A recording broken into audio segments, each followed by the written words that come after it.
Assalamualaikum warahmatullahi wabarakatuh dan selamat pagi. Bertemu kembali kita di dalam minggu yang ketiga, hari Khamis 4 hari bulan 2 2021 bagi subjek pendidikan Islam.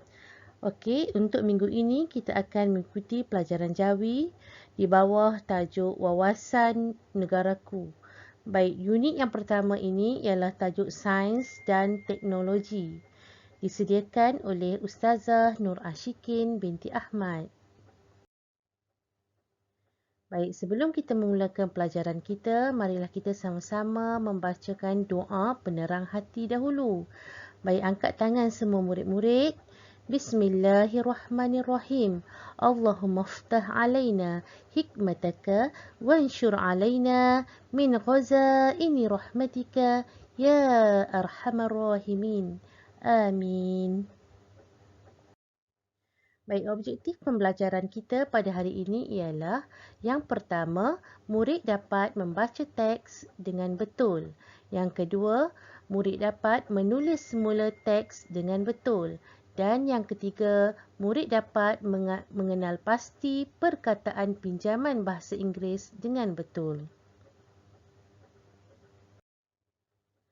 Baiklah murid-murid semua, sila perhatikan dan fikirkan gambar dalam buku teks kamu, muka surat 51. Okey, apa yang terdapat di situ?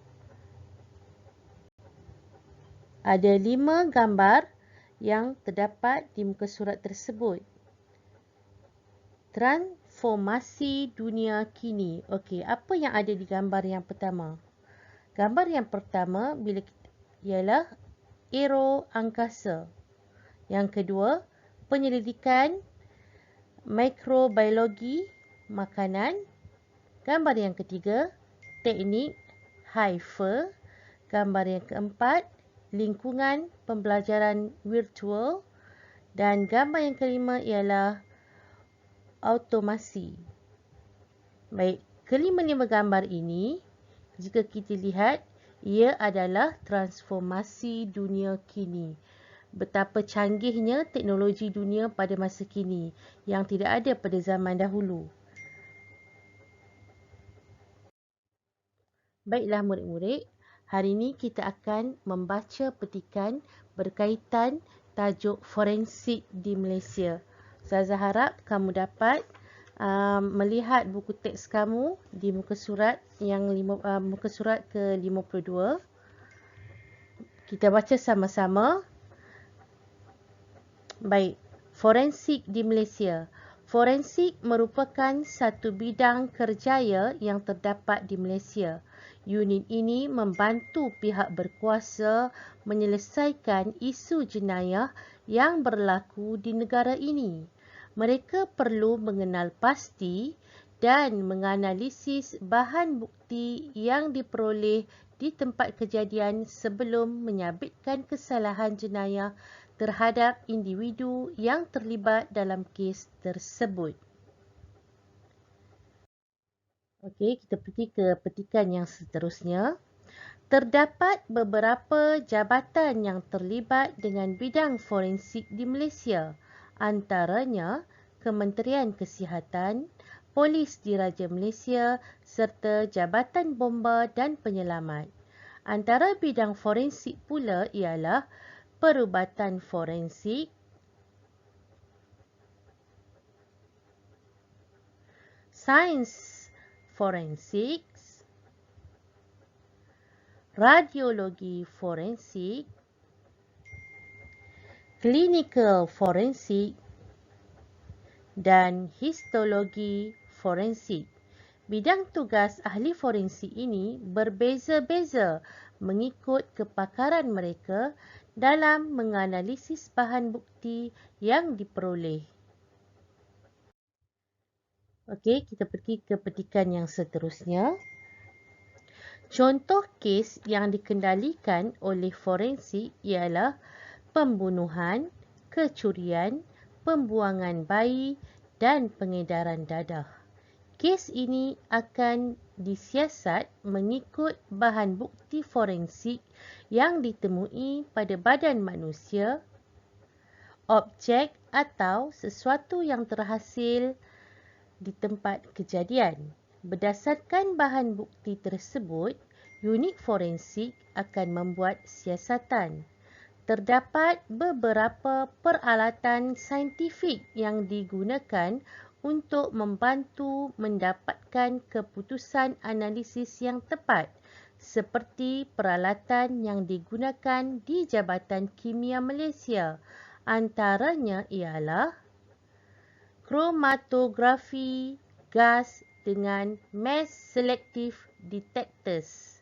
Yang kedua, genetic analyzer.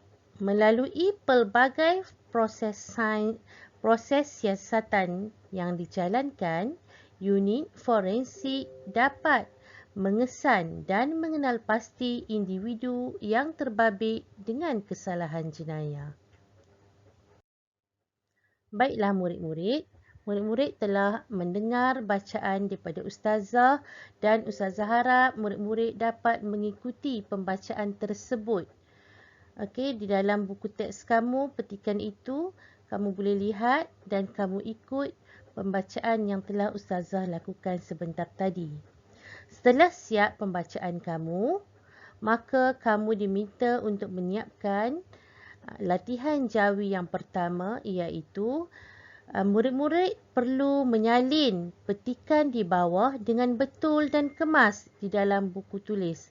Hanya petikan ini sahaja Ustazah minta untuk kamu salin di dalam buku latihan kamu.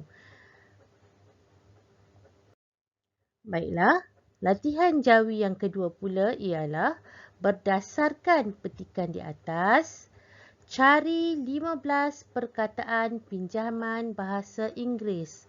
Baik, kamu boleh merujuk keseluruhan petikan yang telah Ustazah baca tadi dan kamu boleh cari 15 perkataan pinjaman bahasa Inggeris. Okey, apa itu perkataan pinjaman bahasa Inggeris?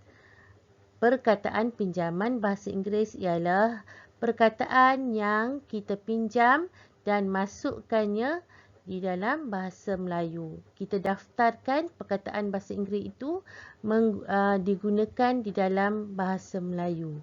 Ustazah harap kamu faham.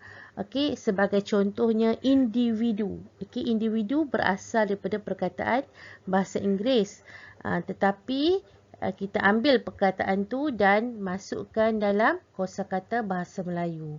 Selain daripada itu, apa lagi? Okey, Ustazah bagi contoh yang seterusnya ialah contohnya seperti subjek. Subjek berasal daripada perkataan bahasa Inggeris.